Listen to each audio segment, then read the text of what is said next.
Hello everyone, welcome back to my YouTube channel. One of the topics which is very important from ethics is approaches of ethical decision making. So whenever we are taking any decision and we think it from the perspective of ethics, then we need to understand what are the different approaches, how people make decisions with the perspective of ethics. So let's talk about all those approaches. So there are 5 approaches. तो कौन कौन से approach है उसके बारे में बात करते हैं. The first one is called the rights approach. The second is called utilitarian approach. The third is called fairness or justice approach. Fourth one is called the virtue approach, and the fifth one is called the commons good approach. So let's talk about each one of them in detail now. So let's talk about the first one, and that is called the right approach. So an important approach of ethics that has its roots in the philosophy of the 18th century thinker Immanuel Kant and others like him, who focused on the individual right to choose herself or himself. अब rights approach का अगर सिर्फ नाम को समझे तो नाम में ही क्लियरली लिखा हुआ है कि जो राइट्स प्रोवाइड करता है लोगों को, राइट. तो हर इंडिविजुअल के पास उसके कुछ राइट्स होते हैं. इस पर्टिकुलर थ्योरी का, इस अप्रोच का ये मानना है दैट, और इसमें काफ़ी लोगों ने कंट्रीब्यूट किया, right, from Kant to other people who contributed in this theory. And this is an old approach, like it's an 18th century approach, जिसमें उन्होंने कहा कि हर इंडिविजुअल के पास उसका एक अपना राइट होता है टू चूज करने के लिए. According to these philosophers, what make human being different from mere things is that people have dignity based on their ability to choose freely what they will do with their lives. तो obvious सी बात है, आपको किसी भी human being को object से कोई चीज़ अगर डिफरेंशिएट करती है तो दैट इज़ देयर चॉइसेस, कि वो किस तरह से अपने चॉइसेस लेते हैं, राइट. दैट इज़ वो अपने लाइफ के साथ वो क्या करना चाहते हैं, ये उनका फंडामेंटल राइट है, राइट. ये उनका मॉरल राइट है कि वो क्या करना चाहते हैं, क्या चॉइसेस लेना चाहते हैं, right. And that's the reason by ये अप्रोच जो है बहुत इंपॉर्टेंट हो जाती है. इसके अलावा people are not like objects. तो ऑब्वियसली वो ऑब्जेक्ट की तरह नहीं होते कि आप उनको मैनिपुलेट कर लो कहीं ना कहीं. एंड अगर कोई करता है, that's a violation of human dignity. That's कहीं ना कहीं वो सही नहीं है, right. Because everybody should have their own choice. सबके पास एक चॉइस होना चाहिए और उसी चॉइस के बेस पर वो अपना कोई भी डिसीजन ले सकता है. तो what are the different choices generally we consider. इसमें बहुत सारे चॉइसेस होते हैं, उन सबके बारे में बात करेंगे यहाँ पे. जैसे for example, right to truth, right to privacy, right not to be injured, right what to be agreed, what not to be on what to be disagreed. तो इस तरह के काफ़ी सारे राइट्स होते हैं. तो it's like a fundamental right and that should be respected and treated. And that's why कोई भी डिसीजन आपको लेना है, एथिकल पर्सपेक्टिव से लेना है, तो आपको लोगों के राइट्स का ध्यान बहुत रखना है, राइट. आप ऐसे नहीं ले सकते decision as per this approach.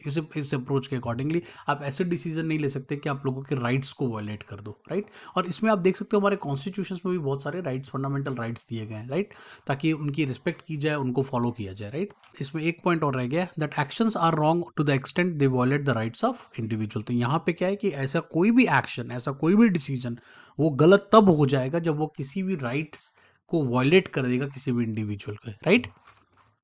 Moving on to the second one, and that is called the utilitarian approach. अब इसके बारे में बात करते हैं.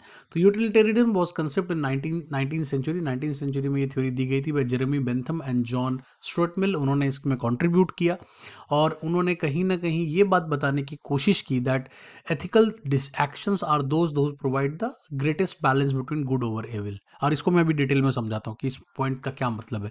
गुड वर्सेस ओवल मतलब आप कहीं ना कहीं बेनिफिट्स की तरफ देखते हो, लार्जर बेनिफिट्स की तरफ देखते हो. To analyse an issue using the utility approach, we first identify the various course of action. सबसे पहले आप ये देखते हो कि आपके पास कौन से चॉइसेस है, क्या डिसीजन क्या लेना है आपको, उसमें क्या क्या चॉइसेस अवेलेबल है. Second, we ask what who will be affected by each action. Obviously अगर आप ए को चूज करोगे तो उससे भी कुछ पॉजिटिव और नेगेटिव निकलेगा, और अगर आप बी को चूज करोगे तो उससे भी कुछ नेगेटिव और पॉजिटिव निकलेगा, right.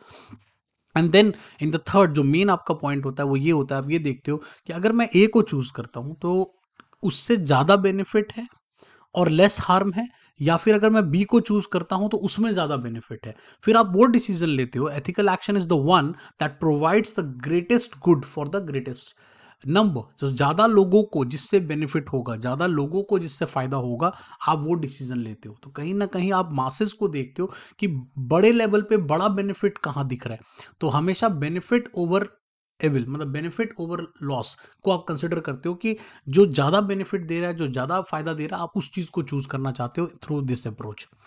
Focuses on the consequence of the action. Obviously अब यहाँ पे कंसिक्वेंसेस के बारे में सोचते हो, आप हमेशा ये सोचते हो कि भाई अगर कोई भी मैं डिसीजन लूंगा तो उसका उसका कंसिक्वेंस क्या होगा. ऐसा तो नहीं होगा उससे बहुत ज़्यादा नुकसान हो जाएगा या उससे बहुत ज़्यादा फायदा हो जाएगा, वो हमें देखना पड़ता है, right.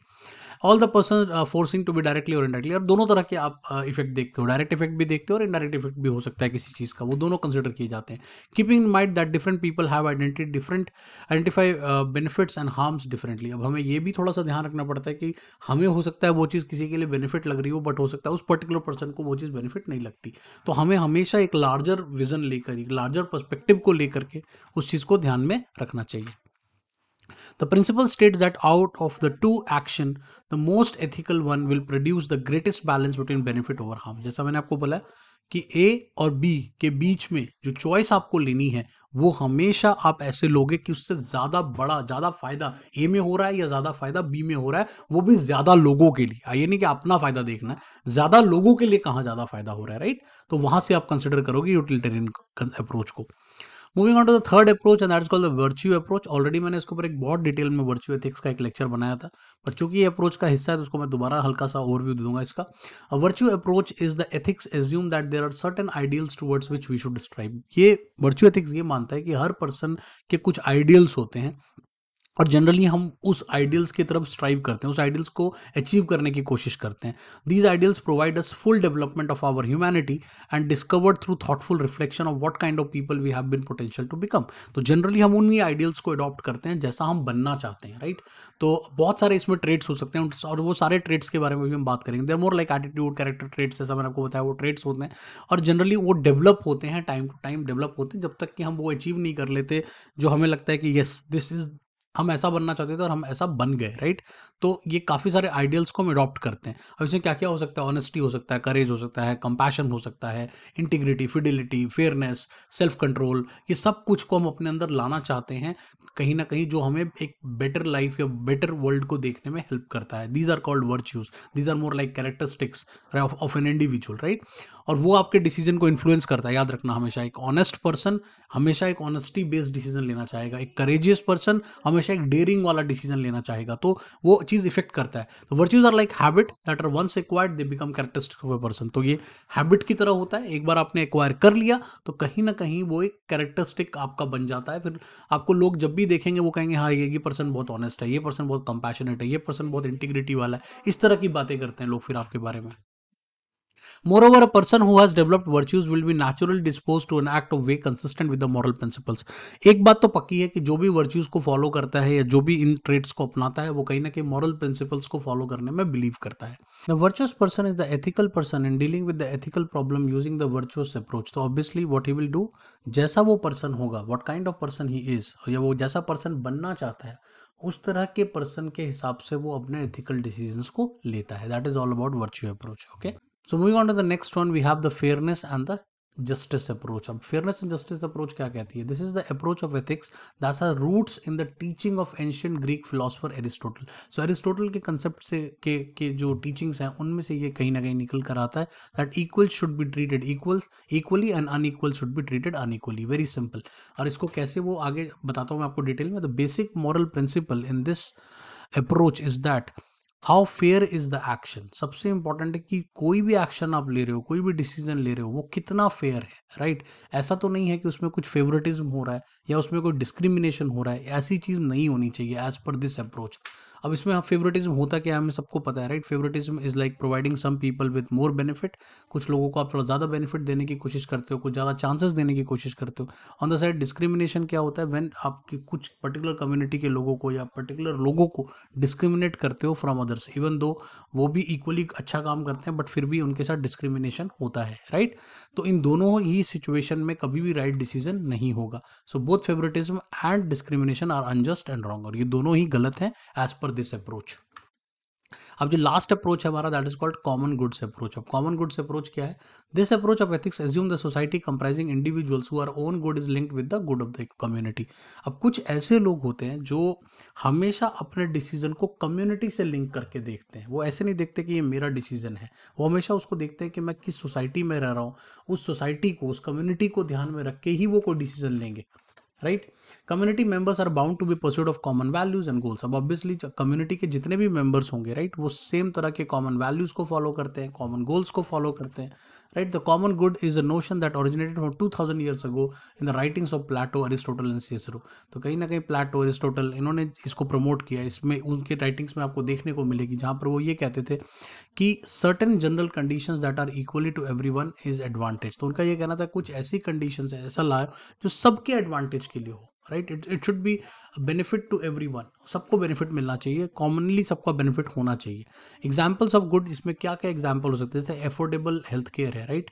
It's very important for everyone. Effective public safety सबके लिए इंपॉर्टेंट है. पीस अमंग नेशंस सबके लिए इंपॉर्टेंट है. लीगल सिस्टम अच्छा सबके लिए इंपॉर्टेंट है. अनपॉल्यूटेड एनवायरमेंट सबके लिए इंपॉर्टेंट है. तो कहने का मतलब ये सबके लिए इंपॉर्टेंट होते हैं ये सारी चीजें. And that's why we should look from the perspective of a community. Appeals to the common good urge view ourselves to members of the same community, reflecting on the broad questions concerning the kind of society we want to become and how we are achieving the society. तो कहने का मतलब क्या है? हमेशा the ethical decision इस तरह से लिए जाते हैं कि what kind of society we want to become. हम किस तरह की सोसाइटी बनना चाहते हैं, क्या हम अचीव करना चाहते हैं as a society, right? While respecting and values of the freedom of the individual to pursue their own goals. अब ऑब्वियसली यहाँ पे कॉमन गुड अप्रोच में राइट्स अप्रोच भी थोड़ा मिक्स होता है. राइट्स अप्रोच क्या था कि आपको लोगों की फ्रीडम का भी ध्यान रखना है, उनके राइट्स का भी ध्यान रखना है when you are taking any decision. तो आपको उनकी राइट्स भी देखने हैं और आपको कॉमन वैल्यूज पे भी फोकस करना है, आपको कॉमन गोल्स पे भी फोकस करना है. Presenting a vision of the society as a community whose members are joined in the shared pursuit of values and goals they hold in common. तो इनका एक विजन होना चाहिए as a society, as a community, where you want to achieve, what you want to achieve, where you want to go. और वो एक common values के through ही निकलता है, कॉमन गोल्स के थ्रू निकलता है. The community is comprised of individuals who own the goods of extend bound to the good as a whole. तो कहने का मतलब ये कि कहीं ना कहीं हम गुड तो करना चाहते हैं, राइट डिसीजन तो लेना चाहते हैं, बट हमेशा हम जो डिसीजन है वो गुड फॉर द होल, सभी लोगों के लिए गुड होना चाहिए, ऐसे डिसीजन को हम प्रेफर करेंगे, right? I hope you like this lecture. Thanks for watching. If you really like my channel, do share and subscribe. और मैं आगे भी जल्दी से जल्दी एथिक्स को कवर करना चाहता हूँ, तो एथिक्स की एक सेपरेट प्लेलिस्ट बना दी है, बना रहा हूँ. तो जल्दी जल्दी मैं एथिक्स को कवर करके फिर हम मूव ऑन करेंगे. ठीक है, थैंक यू.